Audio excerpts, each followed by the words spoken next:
Les Gilets jaunes avaient l'impression de faire la révolution.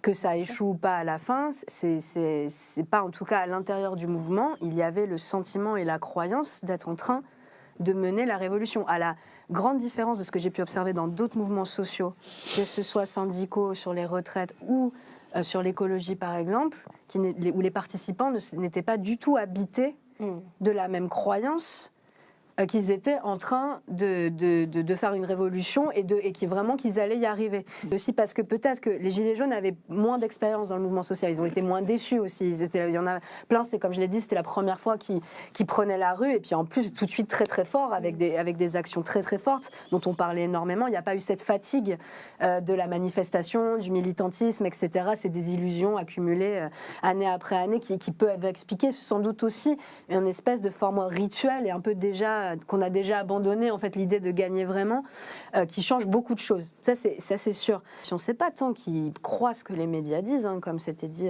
par Bastien tout à l'heure, c'est pas tant qu'ils sont ignorants des inégalités, ignorants des problèmes de fond que ces révolutions posent. Oui. C'est qu'ils croient que ça ne marche pas. On parle toujours du fond et c'est très important. On répète, parce que l'idée c'est de convaincre l'opinion publique, ça c'est la première phase. La deuxième phase c'est de convaincre l'opinion publique qu'elle peut renverser la situation et comment elle doit s'y prendre. Et en fait, moi, la première bataille que je mène sur mon territoire, il y a 67% d'abstention à la législative, c'est de donner la conscience aux gens que c'est possible et que l'histoire de l'humanité s'est faite au moment où les gens se sont unis et se sont découverts peuple. En fait.